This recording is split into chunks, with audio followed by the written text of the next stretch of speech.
This is my ride-along version of a recording.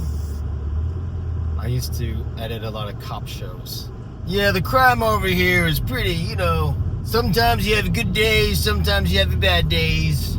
It's just all a day's work. That was literally like every ride-along interview that I edited. It was always like that. But I want to share with you about something that came up in the field today. I noticed that someone was feeling concerned. They were feeling concerned about my faith. If I was always this spiritually grounded, or if that was hiding something underneath.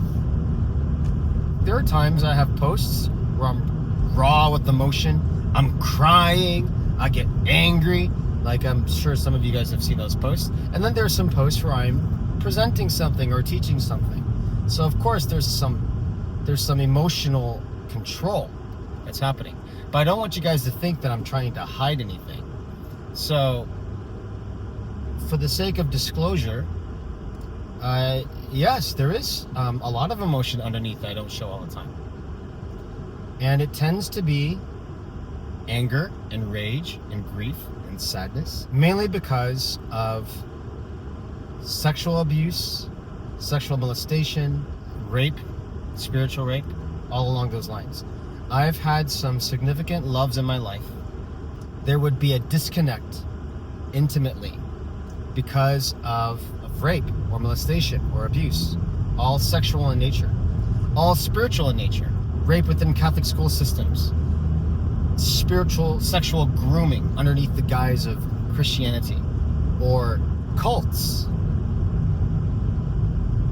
In our connection, we'd only go as far as a certain edge. And so there are these trauma edges that would, we'd only get so far. They become the contour shapes of something that we don't see. What I later learned with my own abuse and molestation that happened to me, what I later learned there is that when I go along the edges and I've learned to heal, I could see beyond the edges and I could face the actual trauma event on the other side.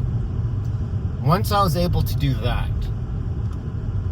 I discovered earlier in the summer that if I revisited some of those trauma edges of those past relationships, I could also see the shape of the abuse on the other end of that too. My intuition became really good. This was one of the reasons why this summer was very taxing for me. I was getting this sudden clarity of what I was dealing with, what they were dealing with. And I grieved, and I ached, and I hurt. I had a lot of emotion. And so all of that emotion still courses through me. It's volcanic.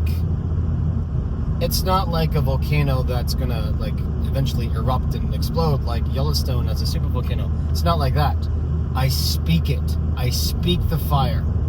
That's how I circulate it. So yes, there is some emotion underneath my pleasantries, but these are not emotions that are secret. I'm making use of these things. They become the fire of what I speak about.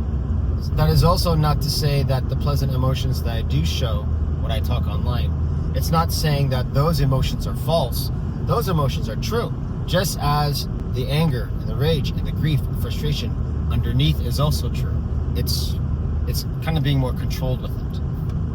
Like when you fight.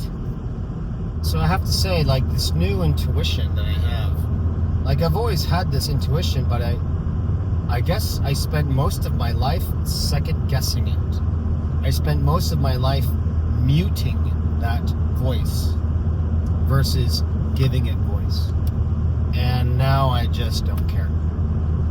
Sometimes it becomes the voice for others who cannot speak. That's how I use my fire. There have been too many systems built on silence. Too much has happened that banks on timidity. Too much is taken under the assumption that fear is enough to keep people controlled. But there comes a point where fire is to be more feared than fear itself. You get what I'm saying? You should. I think you do. So I have a fire. And this should make many people feel safer. Because I'm not afraid to use it. Yeah, let me tell you about this precinct over here.